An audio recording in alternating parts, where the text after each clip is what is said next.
ஜிடிக்கு ஃபர்ஸ்டே super match, first match GT DC கூட. அது வந்து மேட்ச் 2 பேர், ஆனா டெல்லியில 2 பேருக்குமே முரட்ட மேட்ச். ஆமா, எனக்கு தெரிஞ்சு அவங்க மிஸ் ஆகிற 2 முக்கியமான ஃபாரின் பிளேயர்ஸ். அவங்க வந்து 3 ஃபாரின் பிளேயர் தான் ஆக்சுவலாக ஆடுறாங்க. ஒன்னு வந்து பட்லர் ஆடினாங்க, ருதர்ஃபோர்ட் ஆடினாங்க, அப்புறம் கோயிட்ஸே ஆடினாங்க. இதுல வந்து பட்லர் அண்ட் கோயிட்ஸ் 2 பேருமே வந்து அவங்க ஊருக்கு போயிட்டாங்க. ருதர்ஃபோர்ட் எனக்கு தெரிஞ்சு இங்கதான் இருப்பாரு. வெஸ்ட் இண்டீஸ் பிளேயர்ஸ் வந்து மோஸ்ட்லி இங்கதான் இருப்பாங்க. ஆனா அதுலயும் ஆர்சிபிக்கு ஒரு ஆப் ஒன்று இருக்குது. அதை ஆர்சிபிக்கு வர பேசுவோம். அதை பார்த்தா அப்படின்னா இப்போ வந்து ருதர்ஃபோர்ட் கண்டிப்பா இருப்பாரு. பட்லர் ஆக்சுவலா வந்து திரும்ப வந்துருவாரு அப்படின்ற மாதிரி சொல்லிட்டு இருக்காங்க.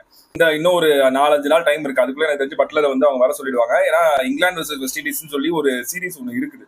அவங்களுக்கு ஓடிஐ சீரிஸ் ஒரு 5 மேட்ச் சீரிஸ் இருக்குன்னு நினைக்கிறேன். அதுல மேபி பட்லர் இருந்தால், மேபி அதுல கேப்டன் கண்டிப்பா இருக்க மாட்டாரு. பட் பிளேயரா இருந்தால் அவர் வந்து அங்க போறதுக்கு சான்ஸ் இருக்கு. பட் எனக்கு தெரிஞ்சு மோஸ்ட்லி ஐபிஎலுக்கு இம்பார்ட்டன்ஸ் கொடுக்கறதுக்கு அவங்களை கூப்பிட்டுருவாங்கன்னு நினைக்கிறேன். நீங்க தான் முக்கியமான பிளேயர், தயவு செஞ்சு வந்துருங்க. முக்கியமா இப்போ ஜிடி நம்பி இருக்கிறது பார்த்தா அப்படின்னா டாப் 3 டாப் ஹெவியா தான் வந்து இந்த டோர்னமெண்ட் ஃபுல்லாவே ஆடிட்டாங்க. எப்போ அந்த மிடில் ஆர்டர் வந்து எக்ஸ்போஸ் ஆச்சோ, எம்ஐ கூட வந்து எக்ஸ்போஸ் ஆச்சு. அதை பார்த்தா அப்படின்னா ரொம்ப கஷ்டப்பட்டாங்க.